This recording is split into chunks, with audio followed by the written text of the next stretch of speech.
So Joe, try to actually just to break that simplify cycle. things real quick, so what would your police force look like though? Is it changing? Are you demilitarizing them? Yeah, look, I think without question, we need to demilitarize, right? We've seen, these examples obviously across the country where, in regard to response to protesters, we've seen folks that are police forces that have come in heavily armed, and I don't think that is the appropriate response. Now, obviously, again, police officers got to protect themselves, right? And so I'm not saying that the police officers do a dangerous job, but we have to start to put in place the right personnel and the right policies and procedures so that you're building confidence there and trust within those communities, not with programs and allocation of funds that end up leading to confrontation and challenge. I hear you. Boston, 2020, an era of chaos. But one podcast perseveres to unite the city. Ha ha ha! Yes, sir, baby boy. It's Big Bochi, and you're now tuned into the #1 podcast in Boston. Season 6 is booming. Hello, hello, hello. You there? Joe. Hello? Hey, you there? I'm here, man. How are you? Beautiful. We're good. Sorry, we're out in Western Massachusetts, so want to make sure that I'm calling in by phone, making sure that if the signal drops, hopefully the audio will at least hold. You can hear me okay, though, correct? Yep, I can hear you great. How you been, man? We're doing good. How are you? Hustling.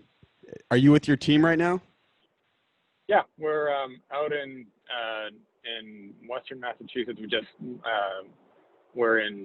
we just passed through Stockbridge a little while ago, off to the next stop. So got out and left Boston about 5:45 or so this morning, and get back at about 10 o'clock tonight. So a good campaign day. Okay, real quick question. Real quick to start this off, can you give a quick synopsis of who you are and what you do? It's what we do for most episodes.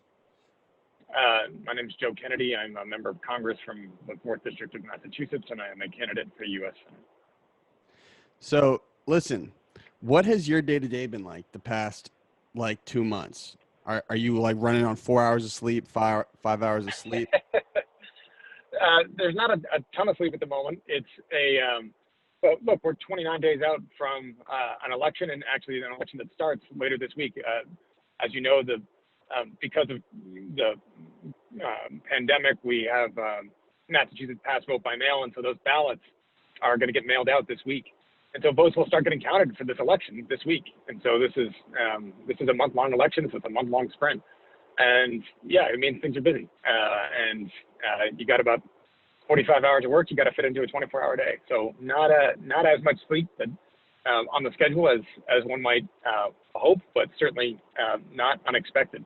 And doing exactly what we should be doing, which is running hard to the finish line. And excited for what this means so that we can actually get out there and make the case for folks in the way that we should have been doing months ago, but obviously COVID-19 prevented.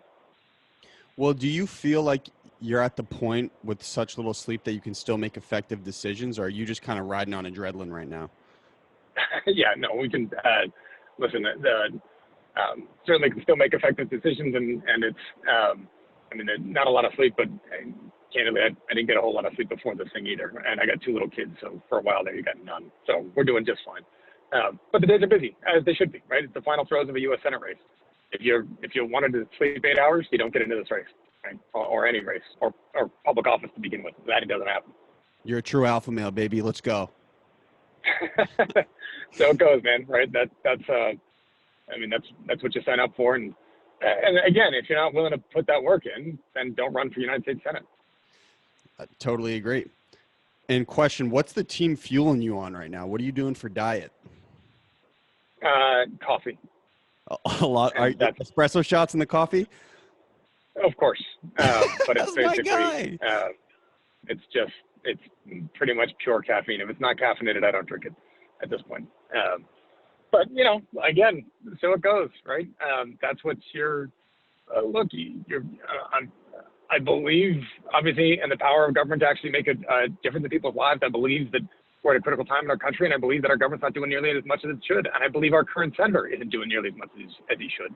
And so if you want to go out there and prove it, you need to go out there and prove it. And that means you better roll up your sleeves and jump on in and be willing to throw everything you got at it. And listen, I'm willing to throw everything I got at it, right? Whether that's lack of sleep or every ounce of effort and energy that I got. I gave up my seat in the House of Representatives and risked my political career for this because I believe that this time is so critical and crucial. And so, you're going to throw everything you got at that if that's the case. And I am. Now, question. We'll get into a little bit of policy real quick. So as you know, we have a pretty young listenership, and so I'm trying my best to angle the episode so that it's actually applicable to kids my age. And obviously, defunding the police right now is a very popular topic. Can you kind of just explain where you're at with everything in terms of your ideas on defunding, what it kind of means, and what your plans are? Yeah. So look, I think the way in which we police in this country needs to be reformed, and I think most folks actually agree with that. And I think one of the best examples of it is our mental and behavioral health system. The largest providers of mental and behavioral health care in our country are the jails in LA and Chicago. You talk to the sheriffs across Massachusetts, and they'll tell you that on any given night, between 80 and 90% of incarcerated individuals are suffering from mental behavioral illness or substance use disorder in the jails in Massachusetts. And so, the fact is that when somebody is struggling with mental behavioral illness, a lot of times people end up calling the cops. And when they call the police and the police get called out, what a police officer's remedy in that, what they can do is essentially arrest the person. And you arrest the person, you charge them with disorderly conduct or trespassing, or perhaps some more serious crimes if there are in fact criminal violations. But we've criminalized mental illness in this country. And rather than treating it, rather than investing in the actual infrastructure of mental behavioral health care, rather than, look, 55% of the counties in our country, over half of all of the counties, do not have a single practicing psychiatrist, psychologist, social worker. Not one. When 20% of Americans will suffer with mental behavioral health issues over the course of their life.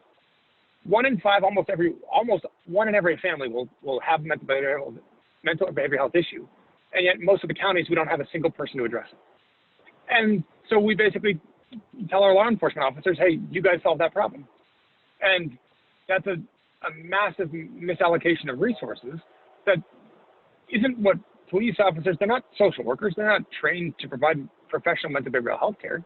But the lack of, in fact, investment, sustained systemic investment, and strategic investment in mental behavioral health care means that we put that on the shoulders of police officers. And that's not the right place for it to go. So to simplify, you would propose a reallocation of some of the police funding to like a behavioral or a psychological. I think that for interventions, upstream interventions, to make sure that we are not actually, you're not putting the burden on police to solve problems that are societal problems that aren't, I don't think, best solved by sending police officers out there and telling them that this is a law enforcement problem. And I think that's where that's how that money should be spent, and that's something that I've advocated for a long time in terms of particularly the upfront investment in mental behavioral health care. How did that happen? How did it get to the point where police had to wear so many hats at one time? Because you see penny pinching from federal and state government. You see, in particular when it comes to mental behavioral health care, look, these are oftentimes they're patients that are in the shadows. There's an associated stigma that comes with mental behavioral illness, right? No one, when I talk to crowds and I say, how many of you know somebody or have a family member that has been stricken with cancer? Almost every hand in the crowd will go up. Almost every family has a family member that's had cancer. When you ask how many of you have a family member that's been suffering with mental behavioral illness, a few hands will go up, but not nearly as many. When the numbers say almost every hand should go up too. And there's still a stigma associated with it. There's still a stigma that comes with stepping forward. But if folks aren't stepping forward, it means that the advocacy community around it isn't going to step forward. And when that advocacy community isn't there, It means that when federal and state budgets are allocated, and there's that old adage that the squeaky wheel gets the grease. When people are coming up and talking about, particularly when limited resources are limited, where's the money going to go? It goes in part to where people are clamoring for it to go. And when that happens, if there's not a big push to address these big structural issues, and look, mental behavioral health care is expensive. And so folks say, hey, there's not a big clamor for it. People aren't pressuring us to do it. We can cut that and we can fund other pieces to this.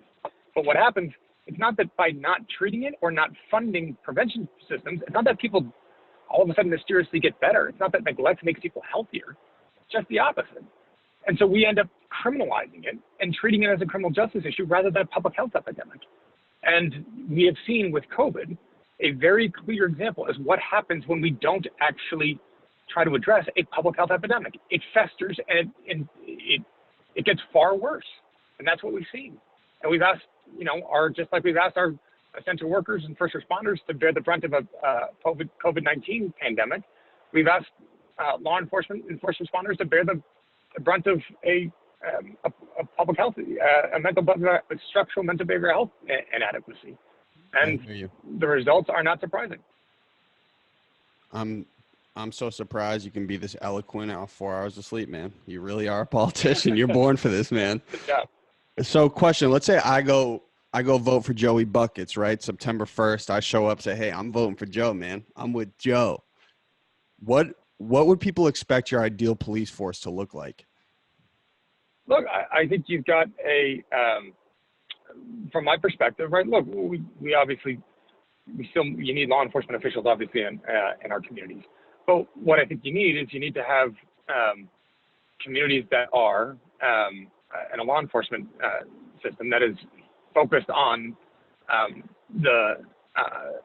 addressing criminal behavior, and far more investment in the structural barriers there that actually can help prevent that criminal behavior from actually taking place in the first place. Again, so mental behavioral health would be a big piece to that. Also, things like affordable housing. Listen, I just left a homeless camp in Pittsfield, Massachusetts. And what does that mean, a homeless camp? It means people that are homeless and there's not enough shelters in the community to provide them a bed, so they're living in the woods. So like similar to like an LA underpass? Yeah, it's literally tents and people living in the woods because they've got no place else to go. Wow. A lot of the issues there that feed homelessness, one, it's illness, it's criminal records, it's lack of educational opportunities and lack of education. And all of a sudden, it's not one thing that happens, but it's one and then another and then another. And then all of a sudden, you got folks that are in desperate need of help. And so what do you need to do? You need to start to you need to address those problems far before it becomes the obviously critical nature that it is, that I just saw in Pittsfield, or by the way, in the homeless camp that I saw in Arlington a couple months ago. You need to address that far upstream. And we need to do things like that folks get access, again, mental behavioral health care that they need. Make sure that folks get access to the educational opportunities.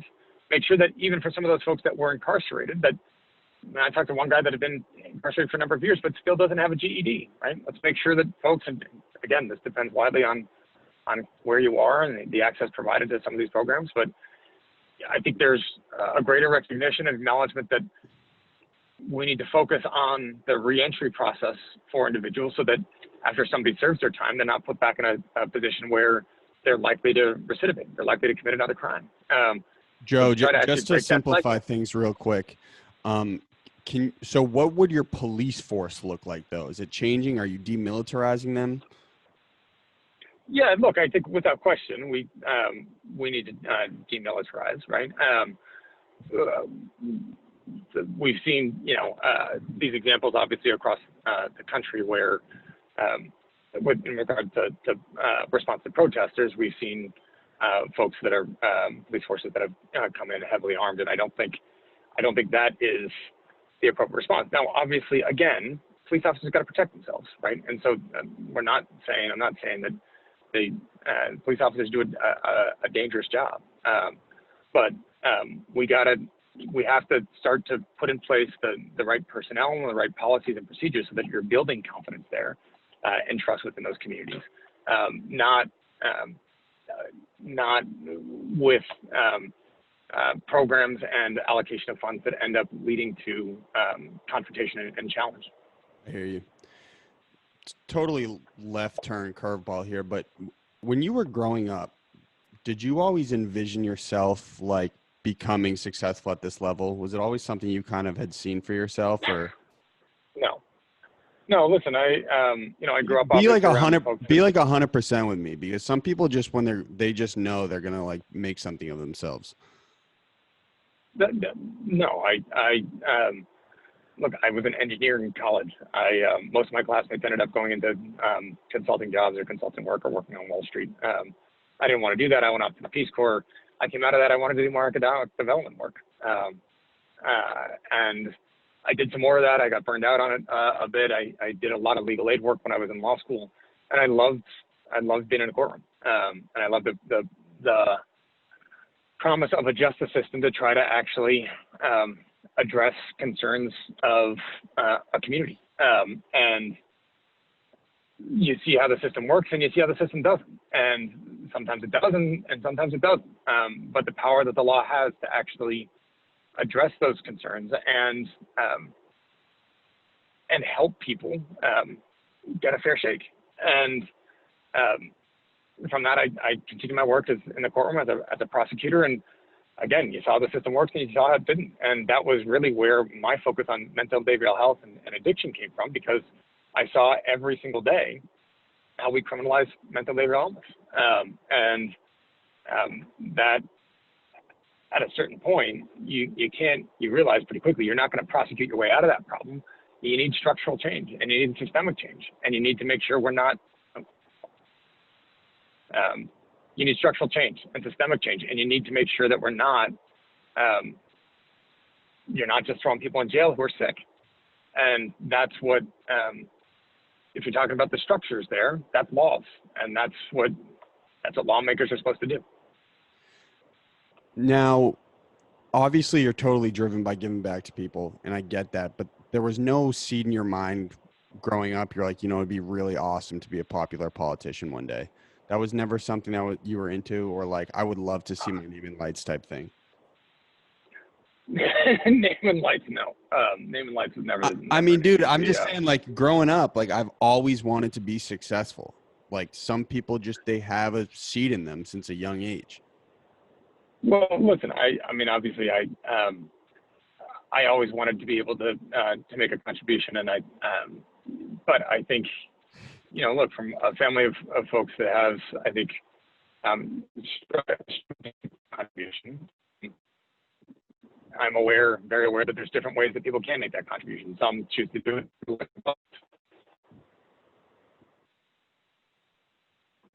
Or Treasury Department. Hey, You know? I'm losing you a little bit. You're better now.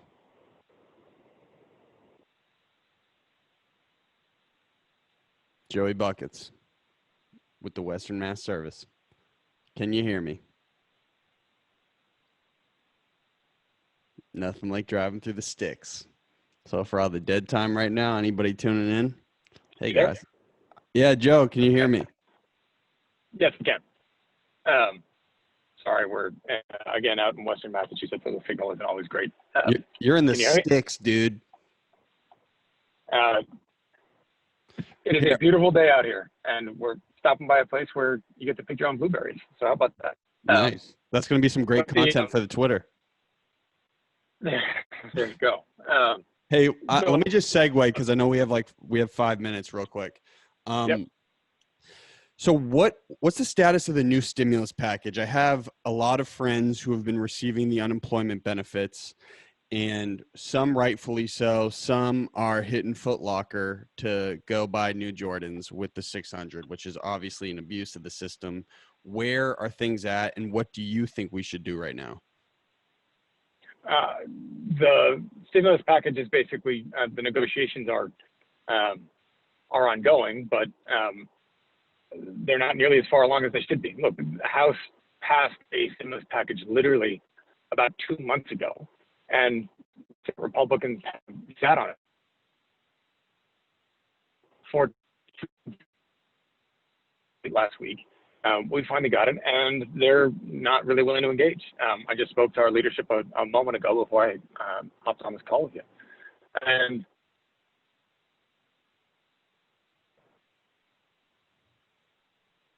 about all business owners across our Commonwealth over the course of the past several weeks, they're really concerned about the loss of these benefits. Because, if you own a small local restaurant, if folks all of a sudden can't make ends meet, they're not exactly going to go out and buy a meal at your restaurant.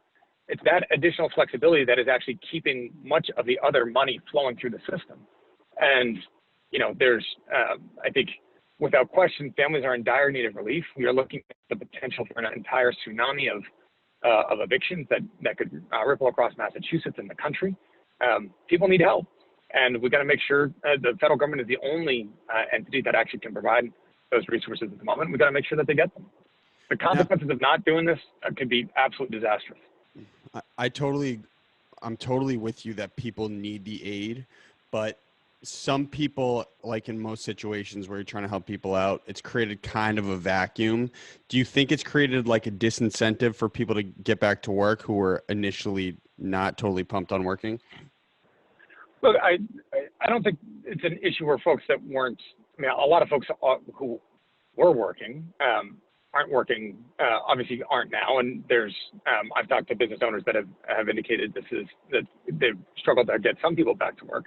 I do think that on the whole, if we look at this from a way to inject money into an economy to keep the economy afloat versus now all of a sudden taking all of that away. Look, when people can't go back to work, when we're seeing economies and states have to take a step back from reopening because this administration has screwed up the public health response so badly, you take this away, you're going to see economies crater.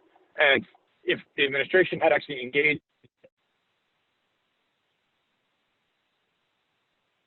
Joey Buckets with the service. Losing you again, man. Joe. Okay, just for anybody tuning in, Joe is in Western Mass, and the cell service is pretty terrible. It's like a different part of the state, which is like a totally different world.